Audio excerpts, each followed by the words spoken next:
Assalamualaikum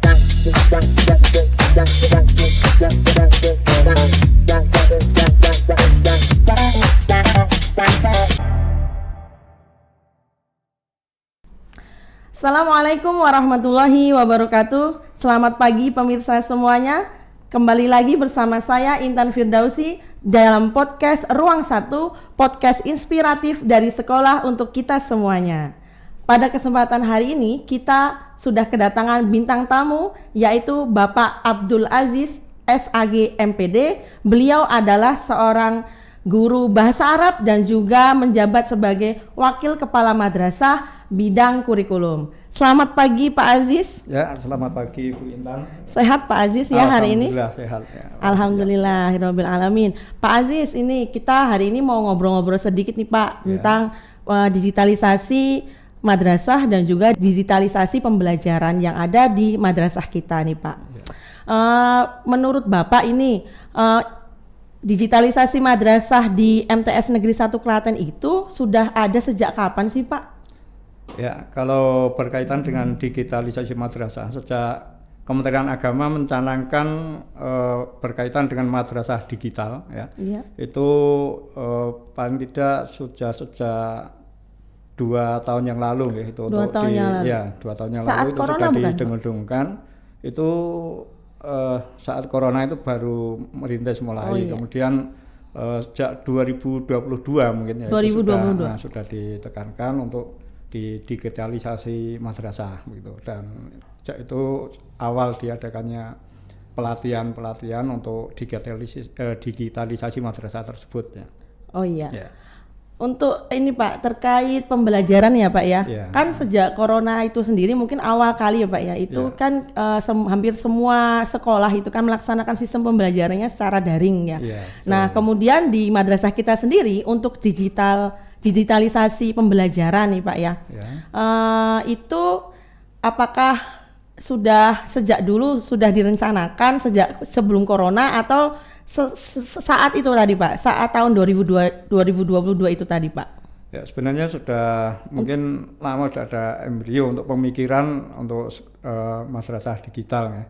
Karena kita mengikuti mungkin teknologi yang berkembang ya. Sudah menggunakan teknologi digital, kita pun juga harus menyesuaikan supaya kita tidak ketinggalan dengan zaman ya Pak ya. Sehingga betul. Kita bisa mengikuti perkembangan zaman tersebut ya. Dan mau tidak mau kita juga harus istilahnya menggunakan teknologi digital itu dalam kehidupan sehari-hari. Bagaimana mungkin para peserta didik ya, itu juga semakin kesini juga semakin tidak buta lagi tentang digital tersebut ya. Betul sekali. Oleh karena itu kita juga harus menyesuaikan dan memanfaatkan teknologi digital tersebut dalam pembelajaran. Oh iya. Ya. Untuk pembelajaran digital di MTS Negeri 1 Klaten nih Pak, itu yang selama ini kita pakai itu biasanya dari pihak kurikulum sendiri itu sudah memakai apa saja Pak? Ya, untuk digitalisasi madrasah untuk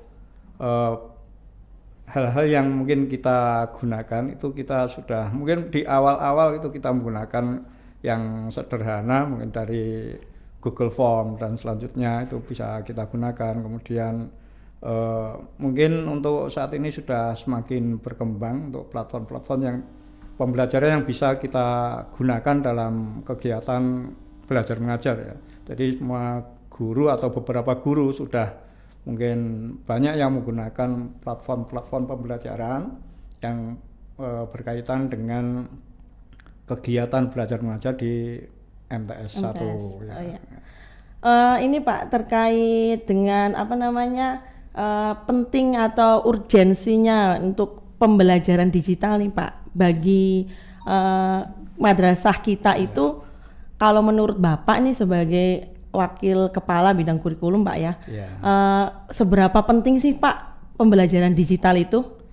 Ya, dengan menggunakan pembelajaran digital itu kita akan lebih mudah ya untuk mengakses ya untuk bahan-bahan ajar, materi-materi pelajaran itu akan lebih mudah karena kita akan bisa istilahnya mengakses ya bahan-bahan pelajaran dari mana saja ya. Dari bahkan sampai ke mungkin ke seluruh dunia ya kita bisa mengakses materi-materi tersebut ya. Tidak cuma berdasarkan buku-buku yang ada di madrasah ini kan, tapi ya kita bisa mengakses ke mana saja yang di situ tersedia materi-materi pembelajaran yang dibutuhkan. Ya.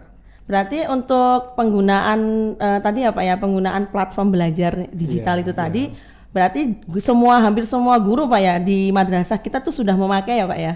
Iya, hampir semua guru ya. Jadi cuma beberapa yang mungkin tidak menggunakan, mungkin karena keterbatasan usia, mungkin juga penguasaan tentang digital dan terusnya. Jadi lambat laun itu pun saya kira juga akhirnya akan semua tenaga pendidik ya, pengajar itu akan terbiasa menggunakan teknologi digital tersebut. Iya, betul sekali. Untuk kelas digital nih Pak yang dimiliki sekolah kita nih Pak ya. Sepertinya kan kita baru punya beberapa ya Pak kelas digital itu. Nah ini terkait yang kelas digital kan Pak ya. Kan kalau kelas digital itu kan karena di kelas-kelas itu kan tidak ada alat tulis seperti spidol dan gitu.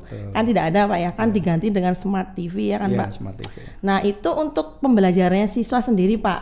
Nah itu apakah pembelajaran siswa yang pembelajaran digital itu tadi itu kan otomatis anak-anak kan membutuhkan gadget, otomatis ya Pak ya, gadget minimal HP atau mungkin laptop gitu. Nah itu madrasah kita kan apakah sudah memenuhi standar untuk mengcover semua siswa? Ya, untuk kebutuhan sarana belajar termasuk di dalamnya kita sudah menyiapkan untuk masing-masing kelas, terutama kelas istilahnya disebut kelas unggulan ya itu ya. Kelas khusus. Kelas khusus kita sudah menyiapkan untuk sarana prasarananya itu menggunakan digital ya, termasuk penyiapan smart TV. Mungkin di dalam masing-masing kelas itu sudah ada PC komputer yang nanti bisa digunakan untuk guru-guru mengakses mata pelajaran lewat internet ya. Kemudian smart TV, dan untuk kebutuhan mungkin bagi siswa ya, bagi siswa itu kita mungkin masih belum secara menyeluruh belum secara menyeluruh menggunakan alat-alat digital, tapi sudah saya lihat sudah sebagian besar ya Bapak Guru menggunakan terutama gadget ya untuk pembelajaran sehingga akan bisa terlaksana secara interaktif antara guru dan siswa ketika pembelajaran ya. Berarti pembelajarannya karena sudah menggunakan itu tadi ya Pak ya, alat tadi ya, media lah ya, media dan juga alat pembelajaran tadi yang digital terutama. Nah itu kan kalau yang di kelas khusus tadi Pak ya. Nah untuk yang kelas reguler nih Pak, kan belum, karena sekolah kita kan belum istilahnya masih bertahap Pak ya untuk yang proses sarana digital itu tadi. Untuk yang kelas reguler ini Pak, apakah ada aturan tertentu nih Pak untuk anak-anak itu penggunaan gadget dan sebagainya itu tadi? Ya, sebenarnya untuk penggunaan gadget, ya, terutama HP itu sebenarnya kalau menurut tata tertib ya dari kesiswaan itu kan sebenarnya dilarang ya. Tidak boleh membawa HP ya kan, tapi betul. Karena kebutuhan mungkin ya sudah zamannya ya, teknologi sudah harus menggunakan akhirnya juga penggunaannya atau diizinkan dengan syarat mungkin berdasarkan perintah guru lah ya. Kalau memang guru ketika mau mengajar menggunakan istilahnya digital atau dengan istilahnya menggunakan nanti platform yang digital itu nanti akan diumumkan kepada siswa untuk bisa membawa HP ya, gitu. Itu bisa membawa HP sehingga ketika nanti sudah tidak digunakan maka HP tersebut harus dititipkan kepada wali kelas ya. Jadi seperti itu. Kemudian baru ketika mau pulang baru bisa diambil. Oh iya Pak. Ya.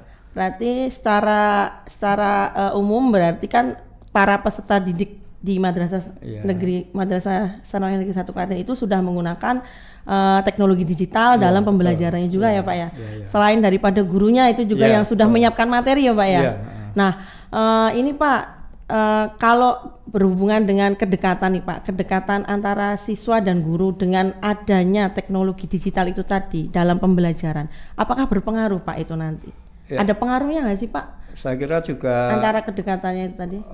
Tidak begitu banyak pengaruhnya ya. Tetap ada interaksi, bahkan mungkin bisa semakin dekat, walaupun karena lebih dekat Pak ya. Iya, malahan. karena walaupun gurunya berada di rumahnya masing-masing, kemudian siswa di rumahnya masih bisa berhubungan, bahkan bisa mengerjakan tugas-tugas pembelajaran dari rumah ya, secara daring. Jadi saya kira walaupun kita menggunakan teknologi digital, kan tapi hubungan personal antara siswa dan guru itu tetap terjalin dengan baik. Ya. Oke Pak. Ya. Oke Pak, ini kita akan mulai masuk membahas yang masih berkaitan dengan digitalisasi madrasah, yaitu sebentar lagi nih Pak ya, kan sekolah kita ini kan sudah berada di penghujung semester ganjil ya Pak ya. Berarti kan sebentar lagi akan ada evaluasi pembelajaran atau asesmen yang kita biasa sebut gitu kan Pak. Nah, untuk asesmen sendiri Pak yang diadakan di Madrasah Tsanawiyah Negeri 1 Klaten ini Pak, asesmennya atau evaluasinya itu apakah sudah digital atau belum Pak?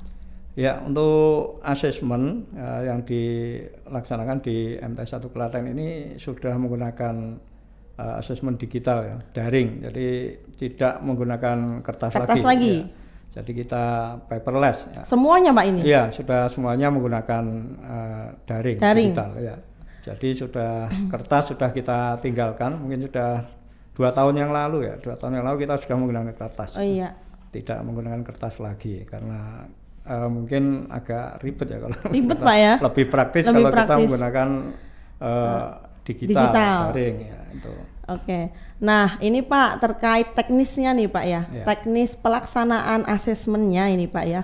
Itu bagaimana Pak teknisnya? Maksudnya dari awal kan otomatis kan kalau pelaksanaan asesmen digital pasti ada persiapan kan Pak itu. Persiapannya seperti apa Pak? Dari bagian kurikulum sendiri seperti apa Pak? Untuk persiapan untuk asesmen digital ini tentu dari kami bidang kurikulum sudah sejak awal harus menyiapkan terutama Bapak Ibu guru yang di sana mungkin tugasnya dalam membuat soal. Oh iya betul. Jadi soal-soal tersebut untuk Bapak Ibu guru kita minta secara naskah soalnya dalam bentuk file ya, bentuk Word begitu. Kemudian setelah itu dari Bapak Ibu pembuat soal itu kita minta untuk mengupload atau mengunggah soal-soalnya itu di e-ujian. Iya, e-ujian. Kita kebetulan menggunakan e-ujian ya. Jadi yang dirasa mungkin paling saat ini kita rasakan paling mudah lah digunakan begitu. Jadi dari situ Bapak Ibu mengupload soal-soal tersebut, kemudian mengecek ulang sudah layak tampil atau enggak nanti ketika siswa itu mengakses soal-soal tersebut mudah atau tidak dan semacam itu ya. Jadi nanti bisa akses dengan HP, dengan tablet atau perangkat yang lain ya. Jadi itu kalau nanti belum berarti harus diedit lagi ya, diedit lagi supaya memang benar-benar bagus gitu, bisa dibaca Pak ya. Akses bisa dibaca anak sehingga anak tidak merasa kesulitan ketika mengerjakan soal-soal. Iya betul sekali Pak. Nah ini Pak untuk persiapan penggunaan tadi Pak ya, untuk persiapan asesmen otomatis kan semua siswa itu kan menggunakan tadi ya Pak ya alat alatnya gadgetnya apa gitu, HP kah atau laptop atau tablet gitu. Nah itu Pak andekan nih Pak ternyata ada siswa yang mungkin HP-nya rusak atau kesulitan atau mungkin dari HP-nya belum support misalkan gitu. Itu bagaimana Pak solusinya? Ya, untuk kami panitia dari tim kurikulum itu sudah sejak awal mendata ya. Jadi sebelum paling tidak seminggu lah sebelum pelaksanaan ujian atau asesmen itu kita data dulu dari masing-masing kelas ya, dari lewat wali kelas supaya mendata anak-anaknya atau para siswa itu yang kira-kira tidak punya HP atau punya HP tapi tidak support misalnya semacam itu. Jadi setelah didata nanti untuk siswa yang mungkin tidak punya HP atau HP-nya tidak support untuk mengerjakan ujian atau asesmen tersebut, kemudian kita fasilitasi ya untuk bisa mengerjakan ujian atau asesmen itu di lab komputer. Gitu, ya. Berarti ada operatornya Pak ya? Iya, nanti Di kepanitiaan itu kan kita sudah menyiapkan operator atau proktor ya. Bahkan masing-masing kelas itu kita kasih dua proktor ya. Jadi nanti ketika ada kesulitan itu akan bisa segera teratasi ya.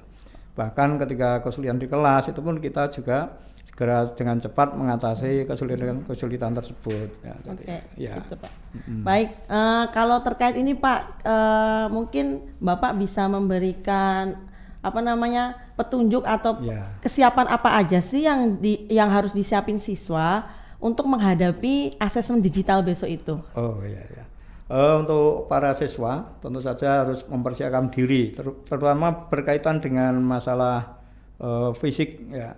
Jangan sampai ini mendekati asesmen ujian, nah nanti malah sakit atau ada halangan yang lain, atau mungkin agenda yang lain ya. Ya jadi saya kira untuk para siswa secara fisik ini musim hujan, jadi jangan sampai sakit, banyak hujan-hujan. Gitu. Jadi ketika siswa itu nanti terlalu banyak main hujan-hujan, nanti kan dikhawatirkan akan jatuh sakit, dan ketika sakit nanti akan terhalang untuk mengikuti asesmen tersebut. Ya gitu.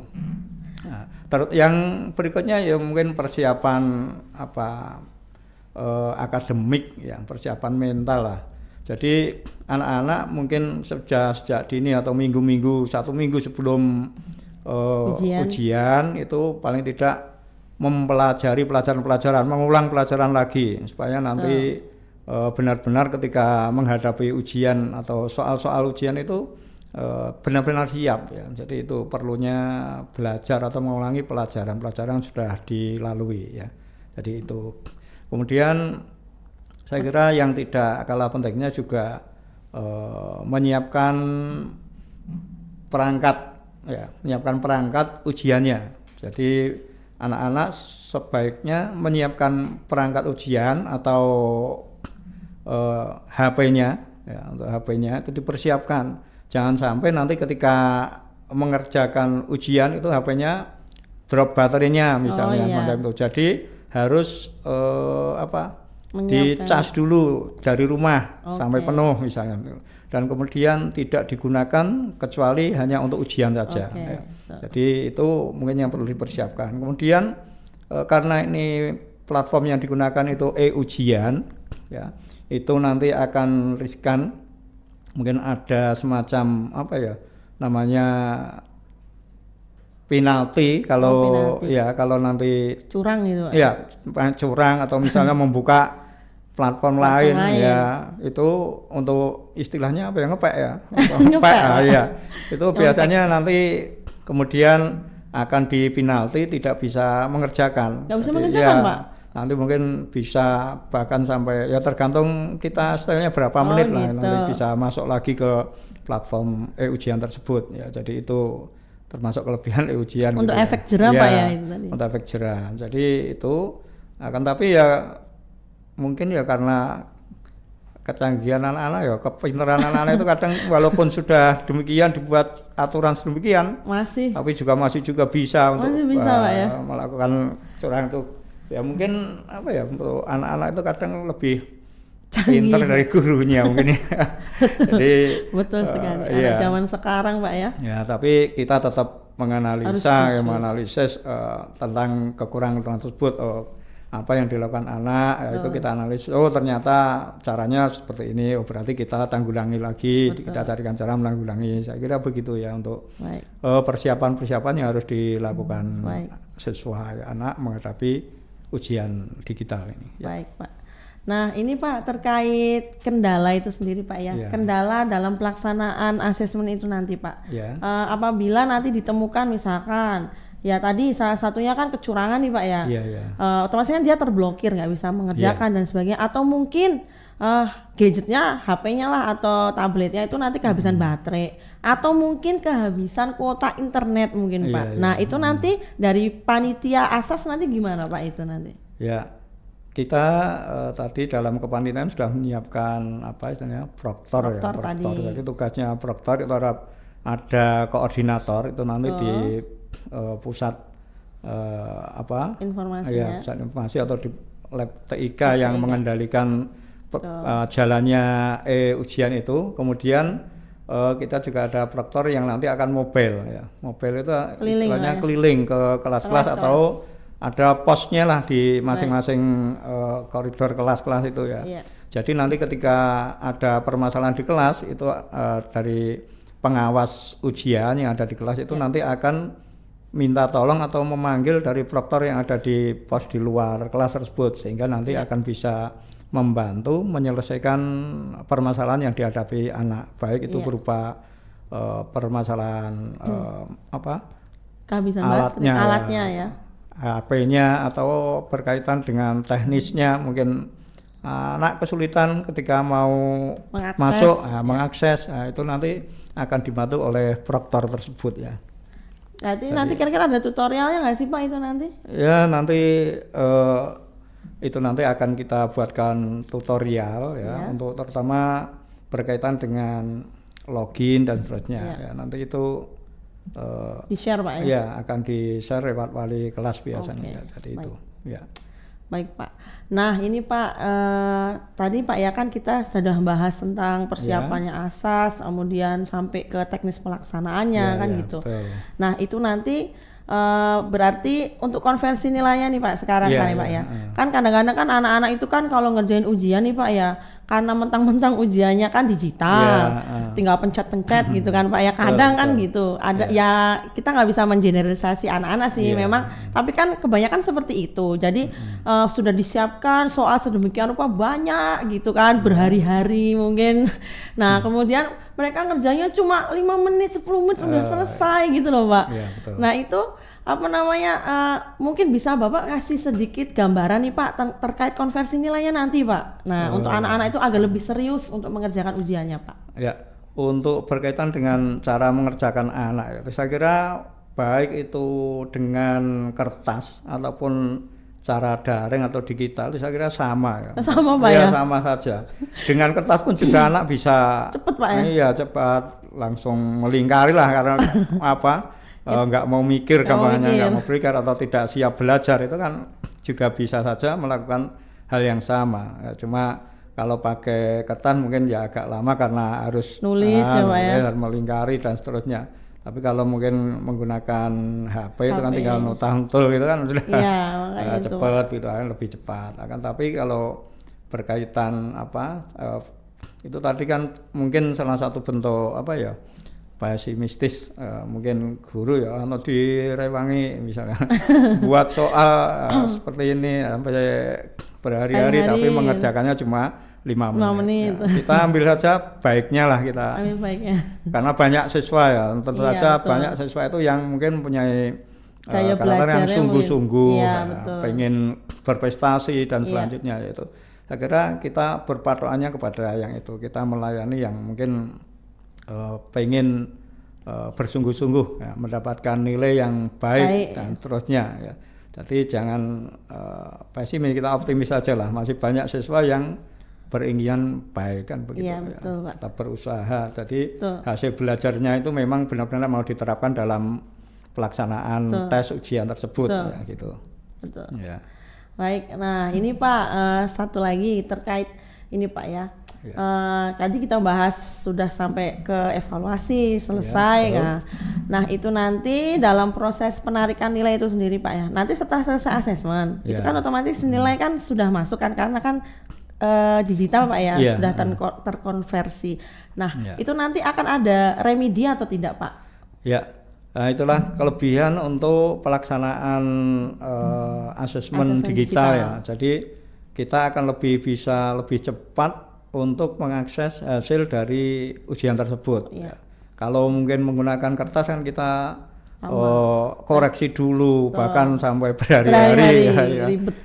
Itu kan terlalu ribet dan terlalu lama. Akan tapi kalau asesmen digital ini sekali anak selesai mengerjakan, klik selesai, nilai sudah keluar, sudah tahu, dan bahkan tidak sampai di situ analisisnya pun sudah keluar, ya kan. Jadi itu untuk keunggulan atau kemudahan dari asesmen digital ini. Kita akan lebih cepat, lebih efektif ya untuk pelaksanaannya. Ya. Untuk walaupun kita digital kan, tapi tetap kita juga melihat hasil dari pekerjaan siswa. Iya. Kalau memang siswa itu nilainya belum mencapai KKM istilahnya ya, belum mencapai KKM ya, batas yang diinginkan, tentu saja kita juga masih memberi kesempatan untuk remedi ya. Para siswa yang belum KKM, belum sesuai dengan tujuan pembelajaran ya, capaian pembelajaran itu berarti kita nanti akan memberi kesempatan waktu setelah asesmen selesai itu kita beri waktu 2-3 hari lah untuk memperbaiki nilai atau remedi tersebut. Untuk remedinya itu diserahkan ke guru masing-masing atau lewat kurikulum, Pak? Ya, kalau untuk remedi tentu kita serahkan pada guru masing-masing. Jadi karena ada beberapa mungkin teknik atau beberapa cara lah untuk mengadakan remedi, mungkin ada yang bisa menggunakan soal-soal lagi atau memberi penugasan dan seterusnya. Jadi itu kita kembalikan, kita serahkan pada guru mata pelajaran. Baik Pak. Nah ini Pak, untuk ini nih Pak, motivasi nih Pak ya, motivasi dari Bapak terutama untuk para peserta didik nih Pak yang mau melaksanakan ujian ini Pak, mungkin ada sedikit motivasi untuk anak-anak Pak. Ya, untuk anak-anak ya, anak-anak semuanya untuk menghadapi asesmen semester Gasal ini, saya kira yang perlu kami sampaikan, jadi nilai itu penting ya, akan tapi kejujuran itu lebih penting ya. Itu oleh karena itu silakan dikerjakan untuk asesmen ini secara sungguh-sungguh, mempersiapkan diri dengan sungguh-sungguh, dengan belajar yang sungguh-sungguh. Jangan sampai dalam pelaksanaan asesmen ini nanti tidak bisa mengerjakan soal gara-gara kurang belajar dan seterusnya ya. Dan saya kira untuk yang penting tadi yaitu untuk karakter jujur ya, itu saya kira untuk bisa lebih dilaksanakan sehingga ya untuk anak-anak dimanapun berada itu nanti dalam keadaan apapun kejujuran itu akan tetap dibawa ya. Dalam dunia kerja dan seterusnya kejujuran itu akan tetap dibawa. Jadi nilai itu penting, akan tapi kejujuran lebih penting. Nah, itu yang mungkin bisa kami sampaikan kepada anak-anak semuanya ya. Baik, nilai itu penting tapi kejujuran itu lebih penting gitu ya Pak ya. Betul. Baik Pak Aziz, terima kasih banyak atas waktunya, sudah meluangkan waktu ngobrol santai bersama kami di podcast Ruang 1 Bapak. Semoga asesmen besok ini berjalan dengan lancar ya Pak ya, tanpa ada kendala apapun. Nah, baik pemirsa dari podcast Ruang 1, demikianlah obrolan inspiratif kita bersama Bapak Wakil Kepala Madrasah Bidang Kurikulum Bapak Abdul Aziz SAG MPD. Sampai bertemu lagi di episode podcast berikutnya. Salam inspirasi. Wassalamualaikum warahmatullahi wabarakatuh. Waalaikumsalam warahmatullahi wabarakatuh.